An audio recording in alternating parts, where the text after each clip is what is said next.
गाजीपुर को दुनिया में बहुत वजहों से, कारणों से जाना जाता है, पहचाना जाता है, लेकिन एक मुख्य कारण है वीर अब्दुल हमीद।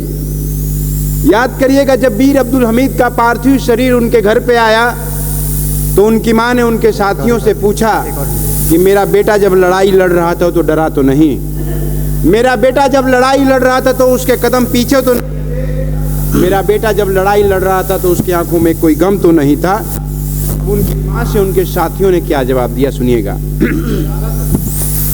कि भ्रिकुटी तनी हुई थी, आवाज पहुंच रही है मंच तक? मुझे लग रहा है आवाज हम लोग को नहीं आ रहा है, लेकिन हाँ आप लोग तक पहुंच रही है शायद।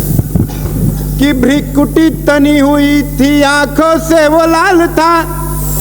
ये उनके जो मित्र हैं उस वीर अब्दुल हमीद के, उनके माँ से बता रहे हैं कि वो लड़ते हुए उनकी क्या स्थिति थी। कि भ्रिकुटी तनी हुई थी, आंखों से वो लाल था, कि नींद कैसे आए जब देश का सवाल था। वाह! कि भ्रिकुटी तनी हुई थी, आंखों से वो लाल था, कि नींद कैसे आए जब देश का सवाल था। कि पीछे ना हटाया कदम बढ़ते चला गया, कि पीछे ना हटाया कदम बढ़ते चला गया, सामने देखा तो खड़ा तोप विकराल था, और 4 तोप मार डाला, पाक को पछाड़ डाला। अब्दुल हमीद वीर गाजीपुर का लाल था। अब्दुल हमीद वीर गाजीपुर का लाल था। वाह! मैं कह सकता हूँ, अगर किसी जिले को, किसी प्रदेश को मिला हुआ है राम बदावत, तो मैं कह सकता हूँ कि आदरणीय प्रशांत बजरंगी भाई जैसा हम लोगों के बीच भी कोच करता भी है। मैं चाहूंगा प्रशांत भैया के लिए धन्यवाद। हिम्मत कर पा रहा हूँ आपके समक्ष पढ़ने का प्रशांत भैया, मैं आपकी उपस्थिति को प्रणाम करता हूँ। सुनिएगा, मैं जैसा कि ये पूरा क्षेत्र जो पूर्वांचल है, फौजियों का क्षेत्र कहा जाता है, हम और आपने बड़े करीब से देखा है कि फौजियों की मनोदशा क्या होती है। जब जब पड़ी देश के लिए उन्होंने लड़ाइयाँ लड़ी, surgical strike, Kargil, air strike, लेकिन वो लड़ाइयाँ लड़ने के बाद फौजी कभी ये नहीं कहते कि काम हो गया आराम करते हैं। हम और आप किसी काम को अंजाम देते हैं, आराम करते हैं, लेकिन फौजी आराम नहीं करते हैं। तब कहता हूँ कि निकल चुके हैं साहब हम अगले पड़ाव को। हाँ भैया बैठ जाएं। कि निकल चुके हैं साहब हम अगले पड़ाव को, किसी के चाहने से कारवां ये रुक न पाएगा। वाह! निकल चुके हैं साहब हम अगले पड़ाव को, किसी के चाहने से कारवां ये रुक न पाएगा। हम फौजी हैं, हम फौजी हैं, हमारा फर्ज है इस देश की रक्षा। रहेगी सांस जब तक ये तिरंगा झुक न पाएगा। रहेगी सांस जब तक ये तिरंगा झुक न पाएगा। और तुम्हारे शस्त्रागार में रखे हथियार जितने हैं, हाँ। अब पहुंचिएगा जहां पहुंचाना चाहता हूं, कि तुम्हारे शस्त्रागार में रखे हथियार जितने हैं, हमारी शादियों में उतने तो लहराए जाते हैं। तुम्हारे शस्त्रागार में रखे हथियार जितने हैं, हमारी शादियों में उतने तो लहराए जाते हैं। तू रखा तोप और बारूद जितने तोप खानों में, दिवाली में पटाखे उतने के जलाए जाते हैं। वाह वाह वाह वाह! दिवाली में पटाखे उतने के जलाए जाते हैं। और तुम्हारी पीढ़ियां अफजल गुरु हाफिज को पढ़ती हैं। हाँ। तुम्हारी पीढ़ियां अफजल गुरु हाफिज को पढ़ती हैं। यहाँ पर अटल और कलाम जी पढ़ाए जाते हैं। तुम्हारी पीढ़ियां अफजल गुरु हाफिज को पढ़ती हैं, यहाँ पर अटल और कलाम जी पढ़ाए जाते हैं। और तू अपने झंडे पर जिस चांद को है देख इतराता, हमारे यान उसी चांद पे पहुंचाए जाते हमारे। भारत माता की युवा शक्ति है। कह सकता हूँ कि याद अगर है गांधी जी तो भगत सिंह भी याद रहेंगे।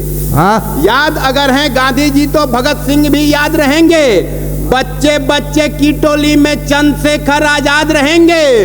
और मंगल पांडे राजगुरु सुखदेव हम बनकर आएंगे। हम कल भी जिंदाबाद रहे और आज भी जिंदाबाद रहेंगे। हम कल भी जिंदाबाद रहे और आज भी जिंदाबाद रहेंगे। वाह भैया, एक इजाजत दे तो शहीदों पर एक गीत लिखा है मैंने। अरे स्वागत है। मैंने एक शहीदों पर गीत लिखा है, आप सबके बीच रखने की कोशिश करता हूँ। बहुत अच्छा माहौल बन गया है, तो मैं सोच रहा हूँ वो गीत आप सबके बीच पढ़ूँ। मैं चाहूँगा एक बार आप अपने सम्मान में तालियां बजाएं, गाँव गिराव के लिए तालियां बजाएं। फर्ज करिएगा एक शहीद का पार्थिव शरीर आया है, मैं थोड़ी देर आपका मन चाहूँगा। एक शहीद का पार्थिव शरीर उसके घर आया है और वो पार्थिव शरीर उसके आंगन में बिछाया हुआ है। उसके बगल में उसकी माँ बैठी है माँ ये विश्वास करने को तैयार नहीं है कि मेरा बेटा अब इस दुनिया में नहीं रहा। वो अपनी बेटे से बात करना चाह रही है, उसको वो बातें याद दिलाना चाह रही हैं जिस बातों को सुनकर के बेटा जाग सकता है, ये वो सोच करके उससे वो बातें करना चाह रही है। आप सब सुनिएगा। स्वागत है। बैठ जाइए दादा, भैया बैठ जाएं। कि बहुत देर से लाल लेटा हुआ है, वो माँ कह रही है कि बहुत देर से लाल लेटा हुआ है, तिरंगे को तन से लपेटा हुआ है। वाह। बहुत देर से लाल लेटा हुआ है, तिरंगे को तन से लपेटा हुआ है। लहू थम गए हैं जो बहते थे अब तक, लहू थम गए हैं जो बहते थे अब तक, बहुत चोट तन में समेटा हुआ है। कोई तो बता दे क्यों बेसुध पड़ा है, न उठने की अपनी क्यों जिद पे अड़ा है। कोई तो बता दे क्यों बेसुध पड़ा है, न उठने की अपनी क्यों जिद पे अड़ा है, न उठने की अपनी क्यों जिद पे अड़ा है। मनाने को देखो जमाना खड़ा है, मनाने को देखो जमाना खड़ा है, बहुत देर से लाल लेटा पड़ा है। वाह। अब वो माँ चाहती है कि शायद ये मेरी बातें नहीं सुनेगा, उसको याद दिलाती है कि ये जाते वक्त कुछ वायदे करा था।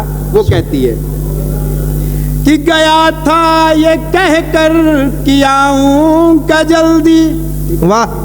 गया था ये कहकर कि आऊंगा जल्दी, हाँ खुशियों से आंगन सजाऊंगा जल्दी, कि बहना तू राखी सजा कर के रखना, हम बूंदी के लड्डू बचा कर के रखना, हम बहना तू राखी सजा कर के रखना, हमारो ती रहती है मेरे ही खातिर, हमारो ती रहती है मेरे ही खातिर, कि माँ को सदा तू हंसा कर के रखना।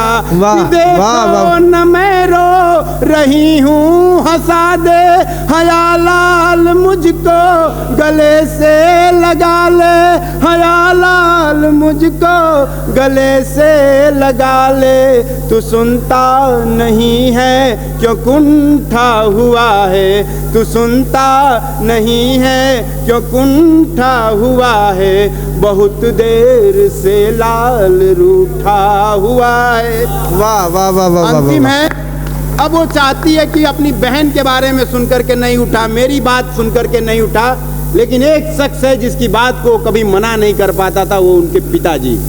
अब वो चाहती है कि उनके पिताजी के बारे में बताओ। अंतिम अंतरा है, सुनिएगा। स्वागत भाई। कि देखो तेरे बाबूजी रो रहे हैं, हाँ देखो तेरे बाबूजी रो रहे हैं, हम पर बस वो पल के भिगो क्यों रहे हैं, और हर पल जो रहते थे सबको हंसाते, हाँ वो खुद ही खुद में खो क्यों रहे हैं, हाँ वो खुद ही खुद में खो क्यों रहे हैं, कि उनके बुढ़ापे का लाठी गया है, कि उनके बुढ़ापे का लाठी गया है, सच मानो संगी वो साथी गया है, कि आज उनका चेहरा गड़ा क्यों पड़ा है, आज उनका चेहरा गड़ा क्यों पड़ा है, उठ जान बेटे क्यों जिद पे अड़ा है, बहुत देर से लाल लेटा पड़ा है, तिरंगे को तन से लपेटा हुआ है, कि तिरंगे में लिपट कर देख तेरा ये लाल आया है, तिरंगे में लिपट कर देख तेरा ये लाल आया है, नालायक कहती थी जिसको वतन के काम आया है। वाह वाह वाह। बहुत आभार, बहुत बहुत धन्यवाद। एक बार जरा जोरदार तालियां हेमंत निर्भीक जी के लिए। इन्होंने क्या सुंदर पढ़ा।